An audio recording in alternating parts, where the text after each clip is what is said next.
A paz do Senhor Jesus. Eu sou o pastor Ulisses, amém? Estamos com esse canal novo, profético, mensagem do avivamento. E você pode participar também, você pode participar, né? E tudo mais. E eu gostaria de trazer aqui algumas experiências da parte, né? Aqui, da palavra de Deus, uns testemunhos que Deus tem feito na obra que Ele tem chamado, amém? Eu quero deixar aqui um versículo para você, para sua meditação aqui, no livro de Hebreus, livro de Hebreus. Você tem sua Bíblia aí, amém? Livro de Hebreus, eu quero deixar. Aleluia, glória a Deus. Hebreus. Amém? Glória a Deus. Glória a Deus. Vou deixar um livro aqui, uma palavra, um versículo para você aqui, amém? Hebreus capítulo 11. Hebreus capítulo 11, amém? Vamos ler. Está escrito assim: a fé é o firme fundamento das coisas que não se esperam e a prova das coisas que não se vê. Porque por ela os antigos alcançaram testemunho. Pela fé, entendendo que o mundo foram criado pela palavra de Deus, de maneira que aquilo que se vê não foi feito do que é invisível. Amém? Abel, pela fé, ofereceu a Deus maior sacrifício de que Caim, e pelo qual alcançou testemunho de que era justo, e dando a Deus testemunho do seu dom, depois da morte ainda falava. Amém? Aleluia, glória a Deus. E pela fé Enoque foi trasladado para não ver a morte, e não foi encontrado porque Deus o trasladara, visto que antes de sua transladação alcançou o testemunho de que agradara a Deus. Amém? Então, irmãos, pela fé, hoje nós andamos nessa terra pela fé, nós respiramos nessa terra pela fé, nós tomamos as nossas atitudes pela fé, porque são três coisas que andam na terra: primeiro, a morte, o diabo e o pecado. E se você é um cristão, se você não andar pela fé, como está escrito aqui, que esses homens pela fé deram testemunho, acreditando que Deus era com eles, pela fé você não vai alcançar mérito nenhum. Sem a fé você não vai alcançar mérito nenhum, aliás. Então é pela fé, irmãos. E pela fé eu quero falar para você aqui, que eu tive lá no Rio de Janeiro, ganhando almas para Jesus, e a experiência foi terrível, foi gigante. Eu dava saltos e saltos pela fé. Comecei a trabalhar lá e tinha lá a Avenida Brasil, né? Tinha a Avenida Brasil, tinha a linha amarela e vermelha. Era uma linha de conflito, irmão. Uma favela de frente para outra. Tiros, aqueles, sabe, aquelas brasas fazendo assim, à noite, no alto, no céu, e barulho. Sabe aonde que eu dormia? Eu dormia na cozinha. Eu e minha esposa dormia na cozinha, de tanto tiro que tinha lá no Rio de Janeiro. À noite, ninguém dormia de noite. Então o que eu quero falar para você, tá entendendo? Ali foi uma experiência para mim entender, sabe, que nem todos os lugares são iguais. Nenhum todos os lugares são iguais um ao outro. Você pensa que São Paulo é igual a Belo Horizonte é igual a Rio de Janeiro? Não é. É totalmente diferente. É muito diferente a língua, a cultura. O Rio de Janeiro, a cultura lá, todo mundo lá, a cultura lá é beira de mar. Todo mundo lá, os bares, os restaurantes, né? Tudo lá os ônibus, eles trabalham com bermuda, camiseta, sem camisa. As mulheres pegam ônibus de biquíni, os homens pegam ônibus de sunga.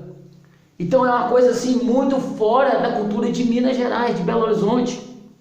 Aqui mais a cultura mais é roça, é comida, é agricultura, essas coisas e tudo mais. Lá não, lá é outra cultura.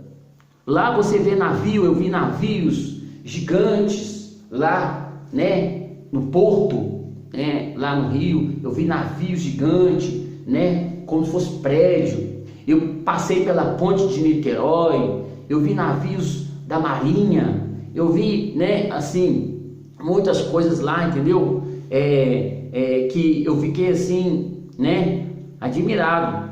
Mas assim, na hora que eu cheguei lá também, no morro, para pregar, nas favelas, eu vi, por exemplo, uma experiência aqui como pastor.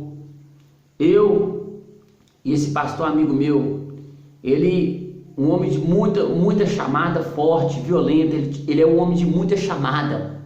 Sabe aquele homem que é igual o Paulo, chamada violenta, que ele tem uma chamada mesmo violenta? Era esse varão. Ele tinha uma chamada violenta, que aonde o fogo estava, ele corria para o lado do fogo. Se tivesse um terremoto acontecendo ali, ele corria para o lado do terremoto, mas que ele ia pregar, ele ia. Então, existem esses homens que têm chamada violenta de Deus. E eu vou falar para você que teve um momento na nossa vida que nós fomos levados, né, na igreja da Mandela, e eu vi os rapazes passando com metralhadora de moto, passava a pé, ficava na esquina, e eram muitos deles, às vezes era 20, às vezes era 15, era 30, sabe? Ficava com rádio comunicativo, ficava com 380 na mão, né? Era, né, de óculos, sem camisa e tudo mais. Então, nós parava na frente deles e falava assim aqui, nós queremos fazer uma oração para você, ler um versículo da Bíblia para você, e gostaríamos de convidar você para ir na igreja, no culto dessa noite.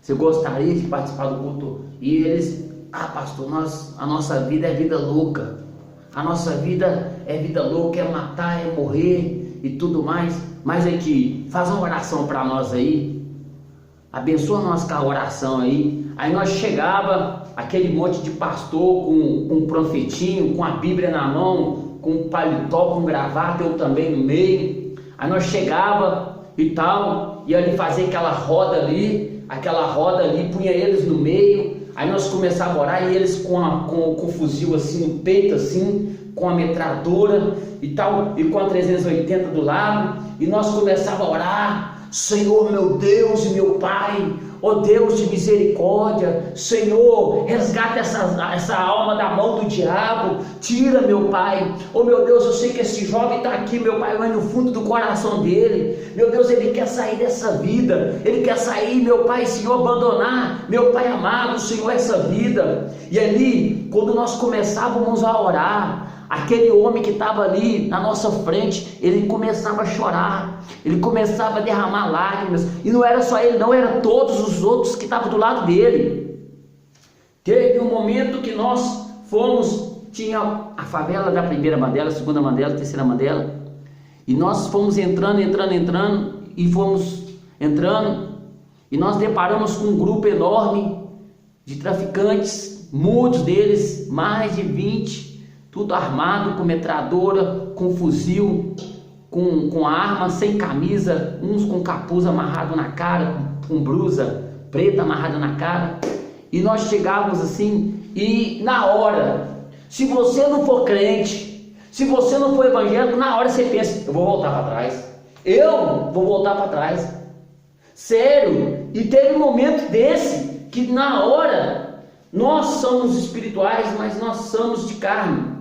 Tem um momento desse que você pensa assim: não, eu vou voltar para trás. E aí vem aquela voz e fala assim: se você voltar para trás, eu não tenho prazer nos covardes. E ali, na hora, você ficava entre a espada e a cruz. E aí o que acontece? Você tem que pregar o evangelho, né? No tempo ou fora de tempo. E nós íamos para cima e nós começávamos a pregar. E nessa ocasião que nós chegamos até aqueles homens, aqueles 20 homens ali, nós começamos a pregar. Por isso que eu falo, tem homens que têm chamadas violentas, tem homens que são como os guerreiros, como os valentes de Davi. Eles puxam da espada, eles sobem, escala monte, eles matam urso, eles matam leão. Tem homens que têm chamada violenta, tem homens que têm chamada violenta de Deus. E ali eu tive uma experiência que eu nunca mais esqueci na minha vida. Então eu quero dizer para você, fico com esse testemunho. E no próximo vídeo eu vou estar falando para você mais experiência do que Deus tem feito, né? Nesse episódio que aconteceu. Amém? Pai do Senhor, eu agradeço. Amém? Não esqueça de participar desse canal, viu? Pastor Ulisses, estou aqui. É só chegar e dar uma curtida aí. E eu assim agradeço a oportunidade. Até o próximo vídeo. Amém.